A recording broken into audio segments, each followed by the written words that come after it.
یہ چاروں معنی الحمدللہ ہو بہو آخری پیغمبر محمد صلی اللہ علیہ وسلم کے بارے میں ذکر کر رہے ہیں۔ کچھ لوگ، کچھ عیسائی کہتے ہیں کہ یہ محسن جس کا ذکر ہو رہا ہے، کمفرٹر، وہ محمد صلی اللہ علیہ وسلم نہیں، وہ روح قدس ہے۔ تو میں ان سے کہتا ہوں اس کمفرٹر، اس محسن کے آنے کے شرائط ہے، اور ایک شرائط ہے کہ عیسیٰ علیہ السلام کو جانا ضروری ہے۔ جب عیسیٰ علیہ السلام جائیں گے پھر ہی یہ محسن اس دنیا میں آئے گا۔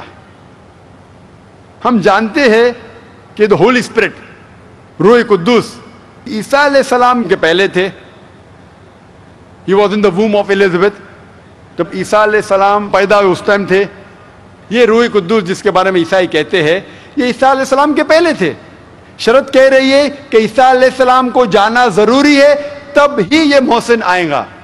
تو اگر یہ محسن روح قدس ہے تو بائبل میں کہا گیا ہے کہ روح قدس عیسیٰ علیہ السلام کے پہلے تھے۔ جب الزبتھ کی کوکھ میں جب تھے اس ٹائم روح قدس تھے۔ عیسیٰ علیہ السلام پیدا ہونے کے پہلے روح قدس تھے۔ جب عیسیٰ علیہ السلام اس دنیا میں تھے اس ٹائم بھی روح قدس تھے۔ تو یہ محسن روح قدس ہو ہی نہیں سکتا، یہ صرف اور صرف محمد صلی اللہ علیہ وسلم ہے۔ میں اور ایک آخری پیشن گوئی آپ کے سامنے پیش کروں گا محمد صلی اللہ علیہ وسلم کے بارے میں، نیو ٹیسٹمنٹ سے، جو گاسپل آف جان ہے، chapter number 16 verse number 12 to 14 میں لکھا ہے۔ عیسیٰ علیہ السلام کہتے ہیں I have many things to say unto you, but ye cannot bear them now. For he, when the Spirit of truth shall come, he shall guide you unto all truth. He shall not speak of himself. All that he hears shall he speak. He shall glorify me. اس پیشن گوئی میں لکھا ہے کہ عیسیٰ علیہ السلام کہتے ہیں I have many things to say unto you. مجھے بہت کچھ چیزیں آپ سے کہنا ہے. But you cannot bear them now. لیکن آپ ان باتوں کو نہیں سمجھ پائیں گے. He, when the Spirit of truth shall come, he shall guide you unto all truth. وہ جب حق کا انسان آئے گا وہ آپ کو ساری باتیں کہے گا۔ He shall not speak of himself.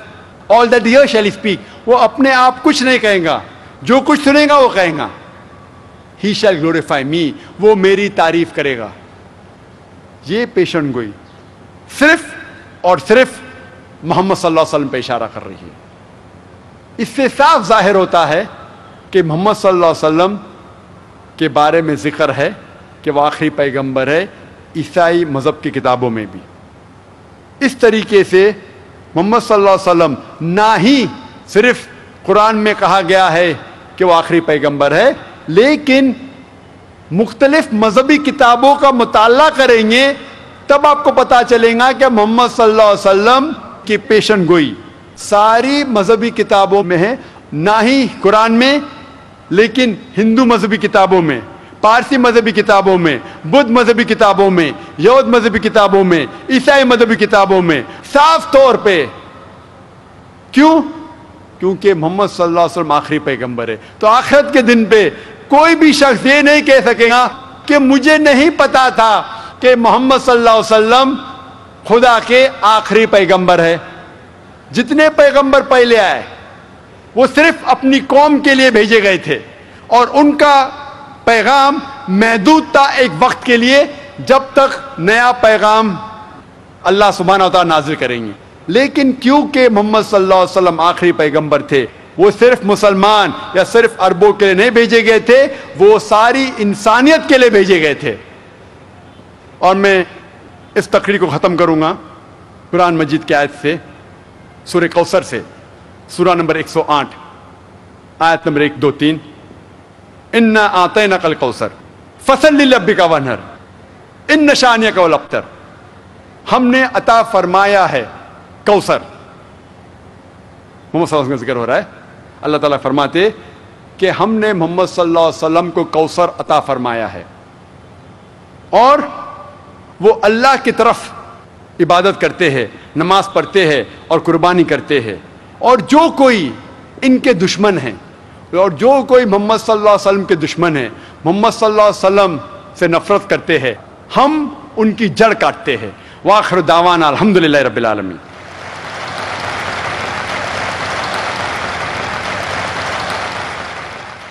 جزاک اللہ. اب ہمارا دلچسپ سیشن شروع ہو رہا ہے. ڈاکٹر ذاکر نائک صاحب ذکر کر رہے تھے محمد صلی اللہ علیہ وسلم کا ذکر مختلف مذہبی کتابوں میں. علامہ اقبال فرماتے ہیں کہ محمد صلی اللہ علیہ وسلم کا ذکر کہاں کہاں ہوتا ہے. فرماتے ہیں دشت میں دامن کوہسار میں میدان میں ہے، بحر میں موج کی آغوش میں طوفان میں ہے، چین کے شہر مراکش کے بیابان میں ہے، پوشیدہ مسلمان کے ایمان میں ہے، چشم اقوام یہ نظارہ ابد تک دیکھے، رفعت شان رفعنا لکا ذکرک دیکھے. اب ہمارا جیسا کہ میں نے ابھی عرض کیا انتہائی دلچسپ انتہائی عمدہ سیشن شروع ہو رہا ہے. وہ سوال و جواب کا سیشن ہے جس میں آپ مقرر سے سوالات کر سکتے ہیں اور انشاءاللہ مقرر آپ کے سوالات کے جوابات دیں گے. اس سوال و جواب کے سیشن کو کامیاب اور دلچسپ بنانے کے لیے چند اصول و ضوابط رکھے گئے ہیں جن کا ہمیں خیال رکھنا ہوگا. سب سے پہلی چیز یہ ہے کہ سوال کرنے والا اپنا نام اور پروفیشن بتائے. دوسری چیز، سوال کرنے میں غیر مسلم بھائیوں کو پہلے موقع دیا جائے گا. اس بات کو پھر نوٹ کریں آج کے اس سیشن میں خاص طور پر کہ سوال کرنے میں غیر مسلم بھائیوں کو پہلے موقع دیا جائے گا اور انہیں اسلام کے تعلق سے سوال کرنے کی پوری آزادی حاصل ہوگی. پوائنٹ نمبر 3، سوال چھوٹا کریں، مختصر کریں، کوئی لمبی گفتگو نہ کریں بلکہ اپنا نام اور پیشہ بتا کر پروفیشن بتا کر فوراً سوال شروع کر دیں. پوائنٹ نمبر 4، ہمارے مسلم بھائیوں سے گزارش ہے اگر ان کو چانس ملتا ہے تو غیر مسلم بھائیوں کے اور بہنوں کے بعد اگر ان کو موقع ملتا ہے تو ان کے سوالات عنوان سے متعلق ہوں. اختلافی اور فقہی سوالات کرنے کی بالکل قطعاً اجازت نہیں ہوگی. پھر سے دھیان میں رکھیں، اختلافی اور فقہی سوالات کرنے کی قطعاً اجازت نہیں ہوگی. ایک وقت میں ایک ہی سوال کی اجازت ہوگی. اگر سوال غیر ضروری ہوا تو اسے رد کرنے کا مجھے پورا اختیار ہوگا. مجھے امید ہے کہ آپ حضرات ان اصولوں کو سامنے رکھتے ہوئے اس سیشن کو کامیاب اور دلچسپ بنانے میں میری مدد کریں گے. آج کے سیشن میں 3 مائک کا انتظام کیا گیا ہے. مائک نمبر 1 خواتین یعنی بہنوں کی طرف ہے، مائک نمبر 2 سینٹر مرکز میں بیچ میں رکھا ہوا ہے اور مائک نمبر 3 میرے بائیں جانب رکھا ہوا ہے. میں اب بھائیوں سے گزارش کروں گا کہ جو مائک نمبر 2 ہے سینٹر میں، یہاں اگر کوئی غیر مسلم بھائی ہو تو ان کو سوال کرنے کا موقع دیا جائے. جی بھائی، مائک نمبر 2 سے سوال کر سکتے ہیں. میرا نام امر دتا ہے اور میں نے اس رمضان میں اسلام قبول کیا ہے. میں آپ کا بہت بڑا فین ہوں اور میں نے اسلام سچی نیت اور دل سے کیا ہے. میرا سوال یہ ہے ذاکر بھائی کہ اسلام قبول کرنے کے لیے ختنہ کرانا ضروری ہے یا نہیں؟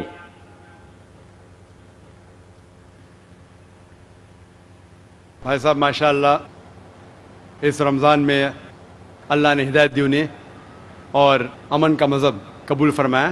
میں دعا کرتا ہوں اللہ سبحانہ تعالیٰ سے کہ آپ کی انشاءاللہ جد و جہد کو قبول فرمائیں. اس دنیا اور آخرت میں بھی انشاءاللہ آپ سفلتا پائیں گے. آپ کا سوال تھا کہ جب غیر مسلم بنتا ہے، اسلام قبول کرتا ہے تو ختنہ کرنا ضروری ہے کہ نہیں؟ ختنہ کرنا جب ایک انسان مسلمان بنتا ہے تو فرض نہیں ہے لیکن سنت موقدہ ہے. فرض نہیں ہے لیکن سنت موقدہ ہے، یعنی بہت اہم سنت ہے. It is recommended. کیوں؟ کیونکہ کئی وجہ ہے. آپ شاید جانتے ہیں کہ سائنس ترقی کرنے کے بعد سائنس آج یہ کہتی ہے کہ جب ایک بچہ پیدا ہوتا ہے، پیدا ہونے کے بعد اگر اس کی ختنہ ہوتی ہے تو اسے بہت کم چانسز ہے carcinoma of the penis, cancer of the penis ہونے کے بہت کم چانسز ہے. اسی طریقے سے کئی بیماریاں ہیں کئی بیماریاں ہیں جو ختنہ کرنے کے وجہ سے یہ بیماری اس لڑکے کو, اس آدمی کو ہو نہیں سکتی. مثال کے طور پہ دیر از دا پریپیوس وچ از دیر, اس کے وجہ سے وہ زپ میں اٹک سکتا ہے. They can be problem with it. Further more آج کی ریسرچ یہ بھی کہتی ہے کہ جو شخص ختنہ کر چکا ہے اس کو ایڈس کے چانسز اور کم ہیں.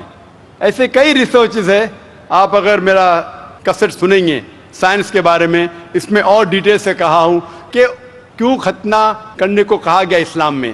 تو محمد صلی اللہ علیہ وسلم کی سنت ہے, ختنہ کرنا چاہے, بہت اہم سنت ہے, کرے تو بہت اچھا ہے, لیکن اسلام میں فرض نہیں ہے. Hope the answers the question.